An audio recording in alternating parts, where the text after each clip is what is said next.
Hello, I hope you're well. Welcome back to my channel and welcome to today's video, which is my Q4 bookish bracket. If you're new to this channel, first of all, hello, welcome. Don't forget to hit that subscribe button. But if you are in fact new to this channel, you might be like, what the heck is a bookish bracket? Effectively, it is the only bracket I could participate in because I know nothing about sports. So what I do is each quarter I pit my 5-star books against one another in order to determine what my favorite book of the last few months has been. So that's what I'm doing today. However, this video is slightly different from my others. In some ways, it's exactly the same. We will go through my stats very quickly for the last few months of 2021. We will talk about my Q4 book bracket, and then at the end, I will pit my favorite book of each quarter of 2021 against one another. And I will try to determine what my favorite book of 2021 was. I am already sweating bullets. I'm stressed out. I don't know how I'm going to do this. I have nothing planned. It's probably just going to be me rambling, but I have come with libations because I think this is the only way I'm going to get through this video. And why don't we just, dive right in? So let's start off with some statistics. We're talking about the books that I read in October, November, and December of 2021. This quarter was probably my quietest quarter as far as reading goes, and that's because I kind of went dark in October. I had a work trip at the beginning of the month that took up a lot of energy, and then I actually went to Iceland for vacation before Omicron was a thing, and I just knew that I wasn't going to be spending a ton of time reading. So most of my reading is in November and December, and I read a total of 18 books. Hi there, this is editing Brittany. Past Brittany, filming Brittany is bad with numbers, so coming in to correct them now. So the number of fiction that I read was 12, and then 4 nonfiction. And if you break that down into further genres, that's 8 historical fiction, 4 nonfiction, 2 romance, 1 classic, and 1 thriller. And if you look at the format, it's 5 audiobooks and 11 physical books. And then there are the 2 DNFs that aren't necessarily DNFs. They are in fact books that I want to revisit later. So that's why I didn't put them on this wheel, because I will be reading them and giving them a rating at some point. But that's it. Back to your regular programming. But now let's actually get into the stars, because the stars are what helps determine what are in the bookish bracket portion of this video. So I only put 5-star books in the book bracket because those are my favorites. So we'll start from the bottom and work our way up. And because I have converted to the story graph, I do have lots of fractional ratings here, which I think makes my ratings more accurate to what I feel about the book. Take it or leave it, but here's the breakdown. We have 1 2.75 stars. We have 1 3-star book. We have 4 3.75 star books. We have 5 4-star books. We have 4 4.5 star books.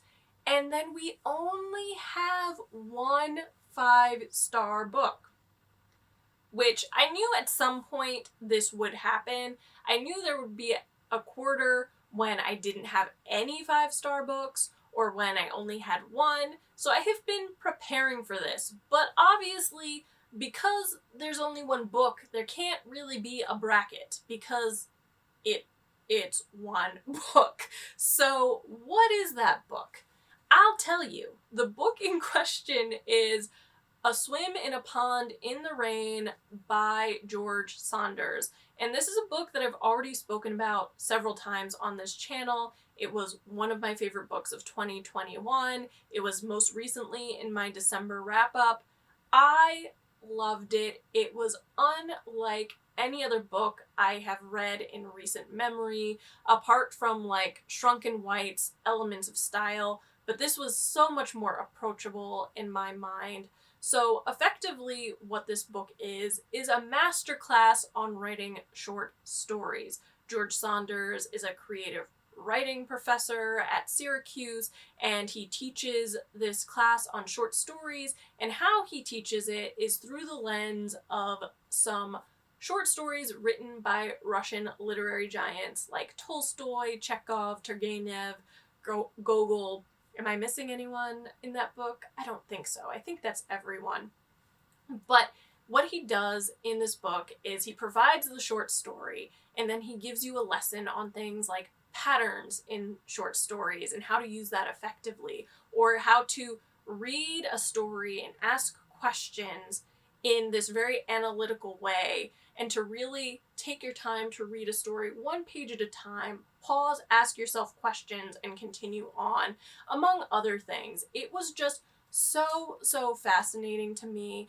It was also this book that I feel like is great if you are a writer, because I think you will learn so much from it, but I think is also just fabulous for readers who are interested in learning how to read more analytically and to understand the nuances of short stories and even longer form works. So it was, like I said, unlike anything else that I read this year, unlike anything that I read in recent memory, truth be told. So this ended up being the only 5-star book. I will say that Mrs. Dalloway was very close to being 5-star, but it honestly, it just didn't live up exactly to this standard. So I couldn't put it up there, unfortunately. But I really enjoyed this one, and so this ends up being my favorite book of Q4. So ordinarily, what I do is I have come up with this highly scientific, it's not scientific, I am kidding. It is a series of a handful of questions that I ask about each book in order to try to whittle down what is usually 5, 6, maybe even 7 books to just the one. However, we are here, it is just the one, so I will do my best to go through some of the questions so you can at least understand how my brain works. So the first of the sort of questions or prompts is to remove a reread. This is not a reread, so it does not apply here. The next is, would you read another book by this author? And this is something that I feel like is always really telling to me. If I love a book, then I tend to buy up the entire author's backlist and want to devour all of the books quickly. Do I always succeed at devouring all the books quickly? No. But I do have that urge, that impulse. And for me, this was really interesting because I'm not usually a short story person, but George Saunders wrote this book. I think it's called Lincoln from Bardot or Lincoln at Bardot, and it is a book that I have seen so many times and very nearly bought at like Barnes and Nobles on several occasions. I think the only reason that I haven't is because it's about Abraham Lincoln, and American history isn't necessarily something that I am always drawn to, but considering how much I enjoyed George Saunders' voice as an author, I am more likely to pick up that book now. So I am certainly contemplating this. So that's how I would answer that question. The next one is a gut feeling. I mean, as I gushed effusively, I can't talk today, and I haven't had a drop of that wine yet. As I gushed effusively about this book, it is one that I was just completely blown away by. I basically knew, I kid you not, after I read the first section on the first short story, that this book was going to be 5 stars. Like, I knew instantly. I just enjoyed it and was so fascinated by it from the very beginning. So as far as gut feeling goes, Yes, this was a very strong gut feeling from the very beginning. It also happened to be an anticipated release for me, so there were a lot of feelings about this book, even before I even read it, that told me that I was going to love it. Then there is the question, did the book make you think? And this to me doesn't necessarily mean that it taught you something, although in this case it most certainly did. It can just mean like it put you in someone else's POV if it's fiction and made you really contemplate things, the meaning of life as it were, or whatever the case might be. In this case, though, this is quite literally a book that is meant to educate you on writing short stories.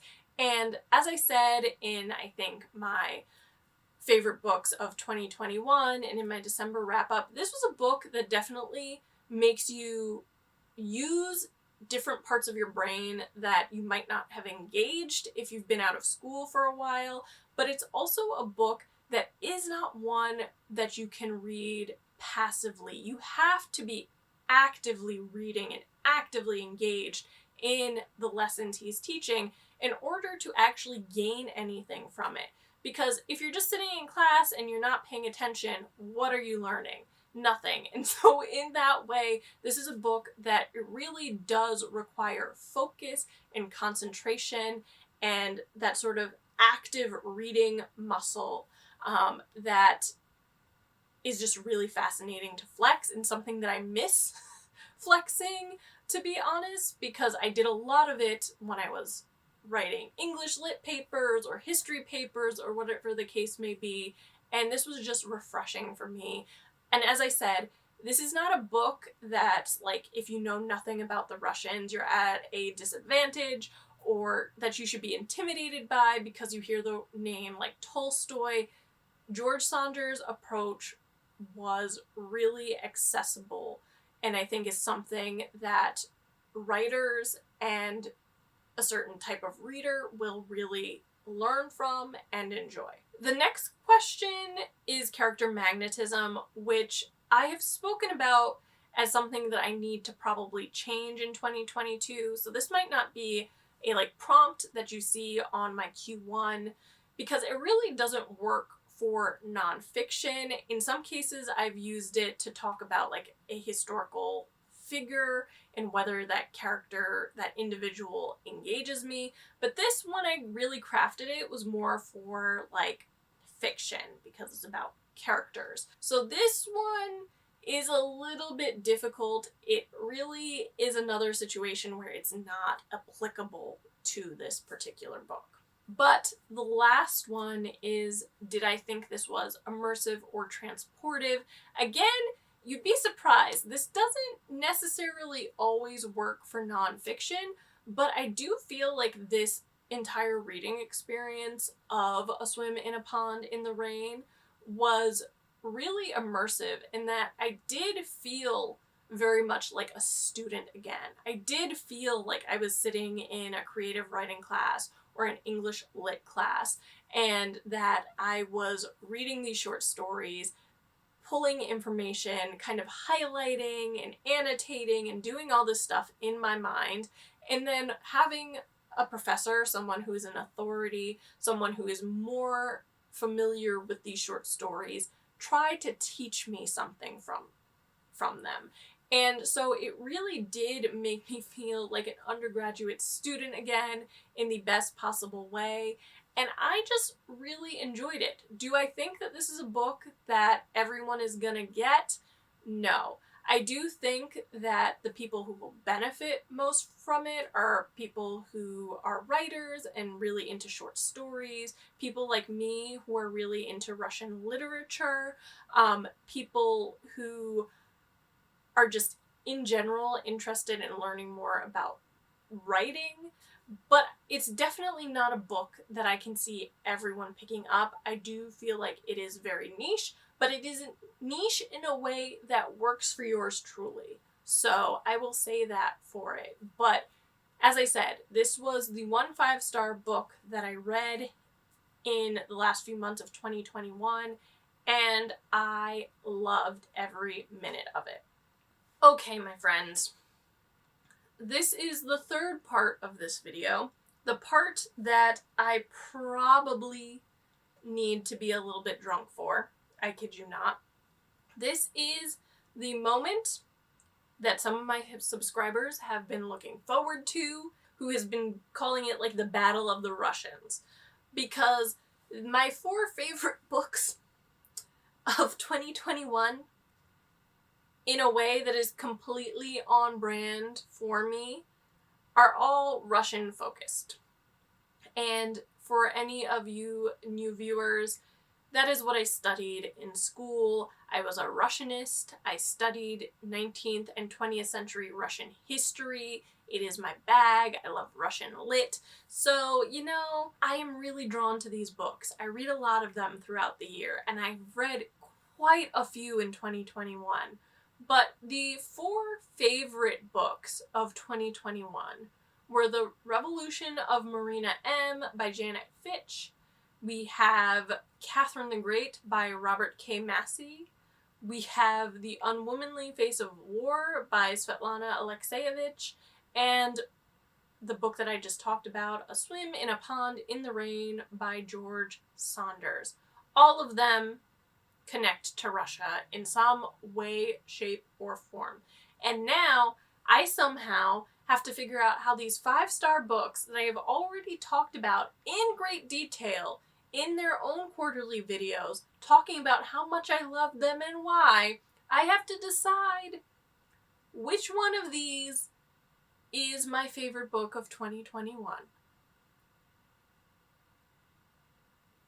I honestly don't know how I'm going to do it. I have no criteria because I've used the ones that I thought would be most helpful. And now I'm here. And now I am terrified. I am absolutely terrified.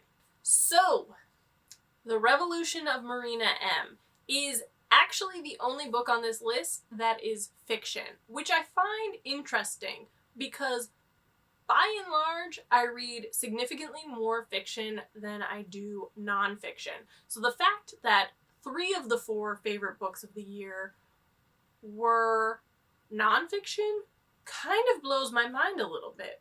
I would not have guessed this. But this is the first book in a duology about the Russian Revolution. It is basically a coming-of-age story of Marina M. She is born into the bourgeois class, but she ends up kind of having an affinity for the revolution and siding with the revolution, which pits her against her family and the world that she was born into.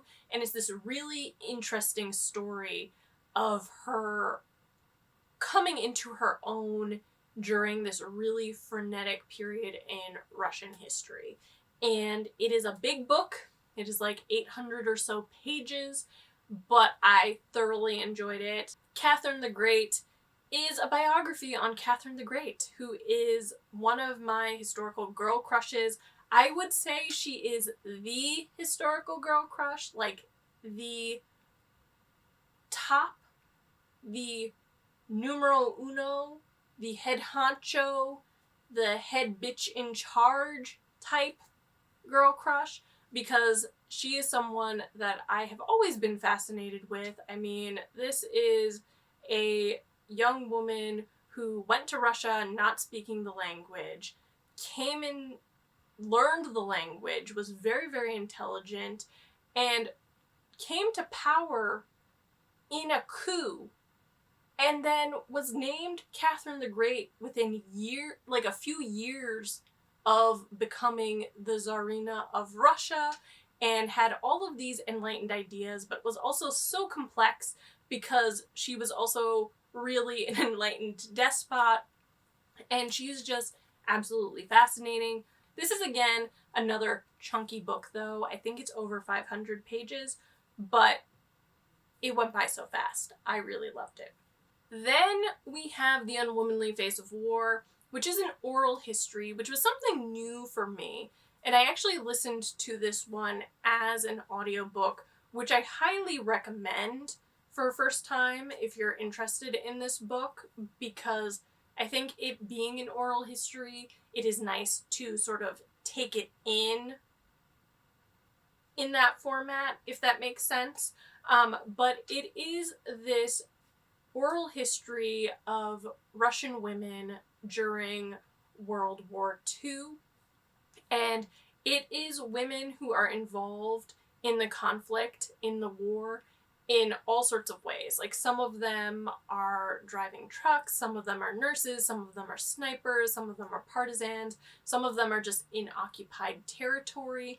And it's telling you in this really fascinating way all of the ways in which they contributed to the war effort, and also telling you sort of the struggles they faced with their health and their relationships and all of that. And this is a book that, as I said, I listened to it as an audiobook, and then I actually put the book on my list and now own a physical copy of it, because I do feel like it's a book that I'm going to want to reread and probably annotate the crap out of. I think this is so interesting to me because it's really about these unsung heroes, these everyday women who were doing their bit.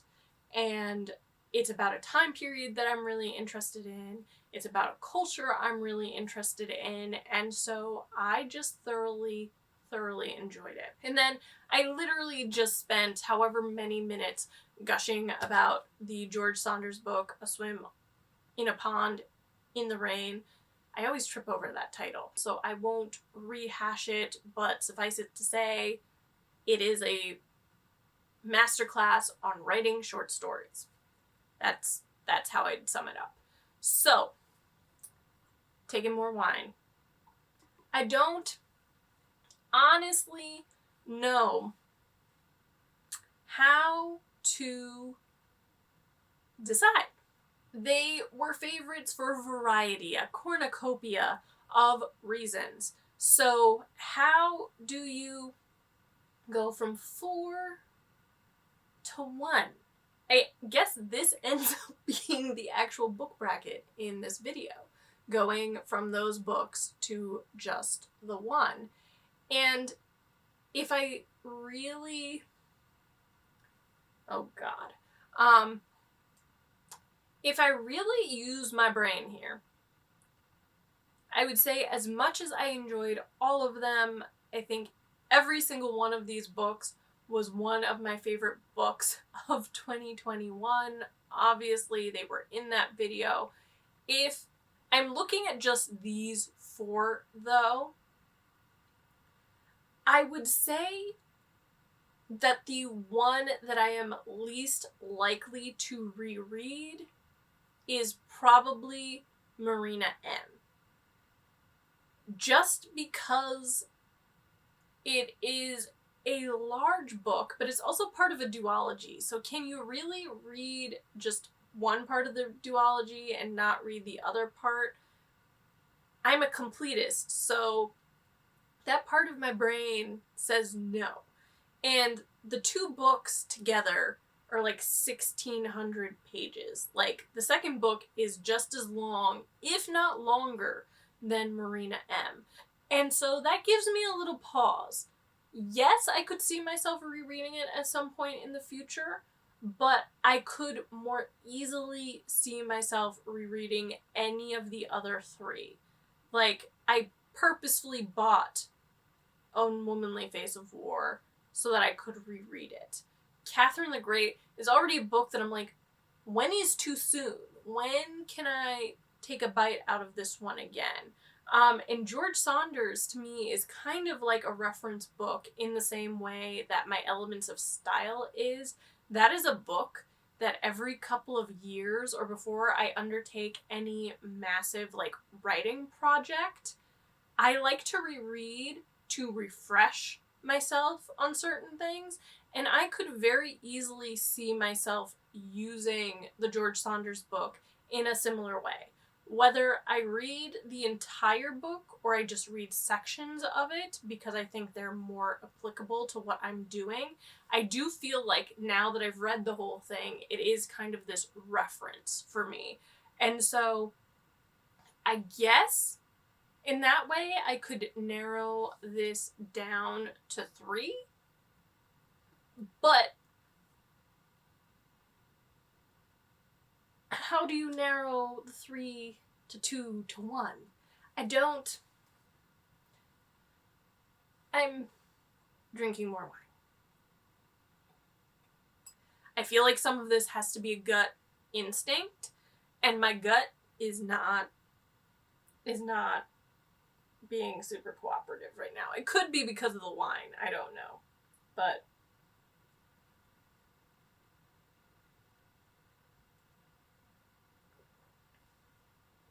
I'm gonna need more wine. I am definitely gonna need more wine. It's really hard because these books are all so fascinating to me, but they are all so different. You literally have a biography. You have an oral history on just like the every woman. And then you have a book on writing and how to write.